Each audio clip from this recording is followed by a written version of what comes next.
I'm 78 years old now, and I need to tell you something that might save your life.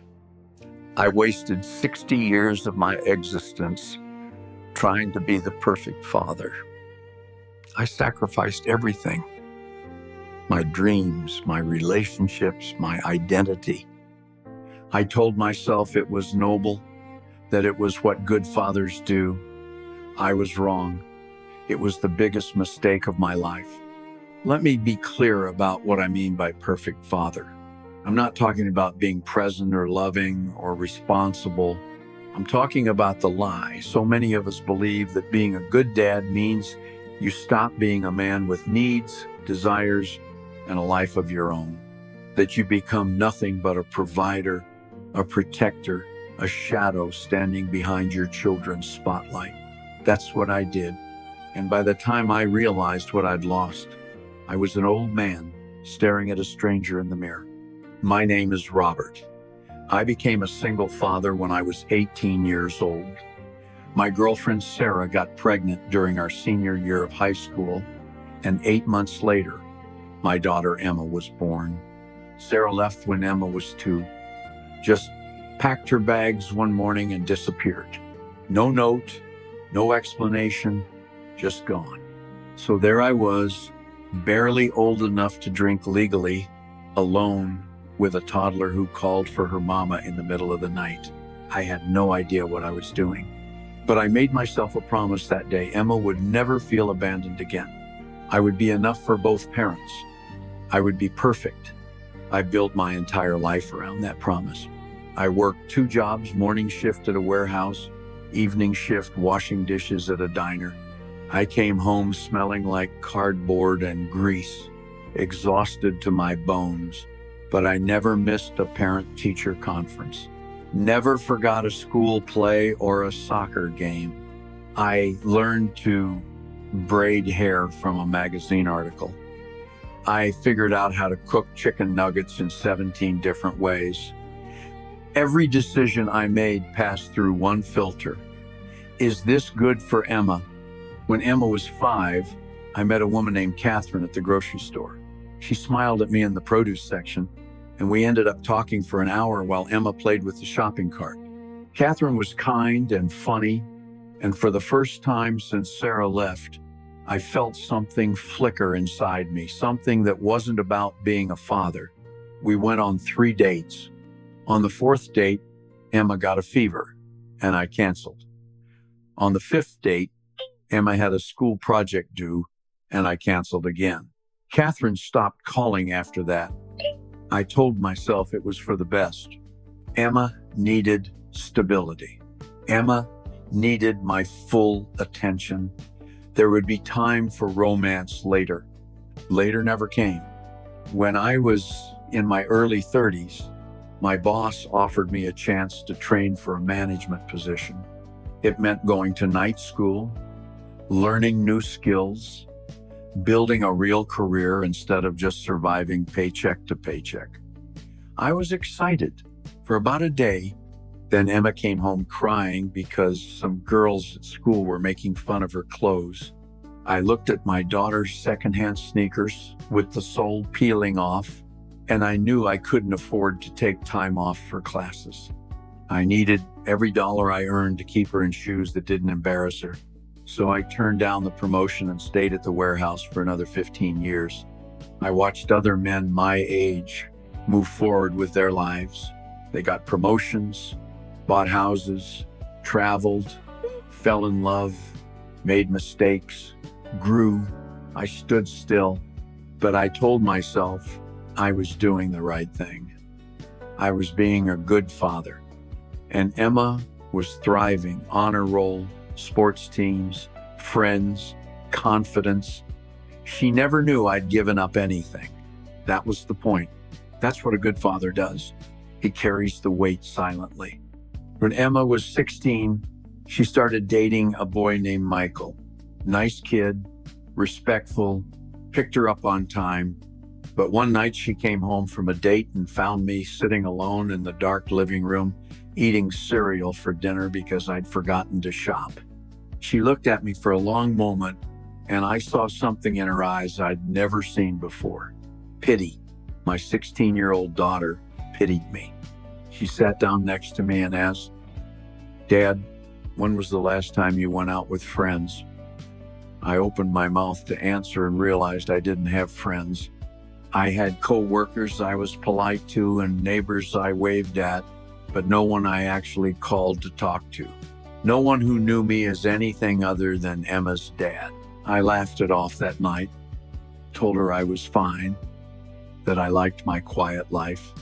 But after she went to bed, I sat in that dark living room until sunrise, asking myself a question I'd avoided for decades. If I'm not Emma's father, who am I? I couldn't answer. There was nothing else there. I'd hollowed myself out so completely that I'd become a single-function dad. Not Robert, not a man with preferences or passions or personality, just dad. Emma graduated high school with a full scholarship to a university 3 states away. I was so proud I cried at her graduation. But that night, after all the celebrations were over, I lay in bed and felt terror creep through my chest. She was leaving, and I had built absolutely nothing else to hold on to. No career I cared about, no hobbies, no partner, no purpose beyond her. I was 46 years old, and my entire identity was about to drive away in a packed Honda Civic. I remember the day I dropped her off at college. We unloaded boxes in her dorm room, and her roommate's parents were there too. The father was telling stories about his recent hiking trip in Colorado. The mother was showing pictures from their anniversary cruise. They asked what I did for fun, and I stood there like an idiot, unable to answer. Emma jumped in and said I was really into classic cars. I'd never owned a classic car in my life. She was trying to give me an identity because I didn't have one. My daughter was lying to strangers to make her father sound like a complete human being. I drove home alone that night, and the house was silent. Not peaceful, silent, like a grave. I walked from room to room looking at all the things I'd bought for Emma over the years, photos of her achievements covering every wall, her childhood artwork still taped to the refrigerator, her baby shoes in a box in the closet. The house was a shrine to her life. There was nothing of mine anywhere. I'd erased myself. The next few years were the darkest of my life. Emma called once a week, always bright and busy, telling me about classes and friends and internships. She was building a whole world, just like I'd wanted her to. But every call ended the same way. She'd ask how I was, and I'd lie and say, "Great." What was I supposed to tell her? That I went to work, came home, watched television, and went to bed? That I was 50 years old and had absolutely no idea how to live? That I'd been so focused on being her father that I'd forgotten to be a person? I started noticing other single parents at my warehouse job, younger guys, going through what I'd gone through. I watched them make the same choices I'd made, turning down dates, skipping opportunities, saying no to anything that didn't directly benefit their kids. I wanted to shake them. I wanted to grab them by the shoulders and scream, "Don't do what I did." But I didn't, because I couldn't admit yet that I'd done anything wrong. Society told me I was a hero. Single dad who sacrificed everything. Noble, admirable. I had the praise. I just didn't have a life. When I was 53, Emma got engaged to a man named David. Good guy, stable job, made her laugh. I was happy for her. But at the engagement party, David's father pulled me aside and started talking about his plans for retirement. He and his wife were going to sell their house and buy an RV, travel the country, see all the national parks. He asked what my retirement plans were. I told him I didn't have any. He looked at me like I was crazy. "Robert," he said, "you're 53. What have you been saving for?" I realized right then that I'd never thought past Emma. There was no plan for after, because I never believed there would be an after. I'd so completely merged my existence with hers that I couldn't imagine a future where she wasn't the center. Emma got married when she was 25. Beautiful wedding. I walked her down the aisle and she whispered, "Thank you for everything, Dad. You gave up so much for me." She meant it as gratitude, but it hit me like a knife. She knew. She'd known for years that I'd sacrificed my life, and she felt guilty about it. I'd spent 3 decades trying to hide that weight from her, and she'd been carrying it anyway. I realized in that moment that my martyrdom hadn't protected her. It had just taught her that love means self-destruction. The year after Emma's wedding, she called me one Sunday afternoon. She just found out she was pregnant. She was crying, but they were happy tears. She said, "I'm so excited, Dad, but I'm also terrified. What if I mess this up?" I started giving her the same advice I'd lived by: put the baby first, sacrifice what you need to be perfect. But then she said something that stopped me cold. She said, "Dad, I don't want to disappear like you did. I want to be a mom and still be me. How do I do that?" I had no answer because I never learned how. I disappeared completely. That conversation broke something open inside me.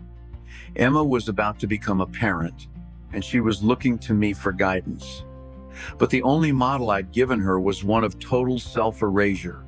I taught her that being a good parent means losing yourself, and now she was terrified of becoming like me. I'd spent 60 years thinking I was giving her everything, and instead I'd given her a blueprint for misery. I was 72 when Emma's daughter, my granddaughter Lily, was born. Holding that baby in the hospital, I felt something shift. I looked at Emma, exhausted, overwhelmed, so in love with this tiny person, and I saw myself 30 years earlier, and I thought, I can't let her do what I did. I can't let her waste her one life being nothing but a role. So I did something I'd never done before. I asked for help. Not to give help, to get it. I told Emma I needed her advice. I said, "I don't know who I am outside of being your dad, and I need to figure it out before I die. Will you help me?" Emma cried. She said she'd been waiting years for me to say something like that. She'd watched me shrink and fade, and she hadn't known how to help me because I always insisted I was fine. So we made a plan. She and David would help me learn to live again, not as Emma's dad, as Robert. It started small. Emma signed me up for a cooking class, not the kind where you learn to make chicken nuggets 17 ways, but the kind where you make things for yourself because you enjoy it. I felt ridiculous the first day, a 72-year-old man surrounded by couples and young professionals, all of us wearing aprons and learning to make pasta from scratch. But something happened while I was kneading dough. I realized I was doing something just because I wanted to, not for anyone else, just for me. And it felt strange and guilty and wonderful all at once. Then Emma bought me a guitar.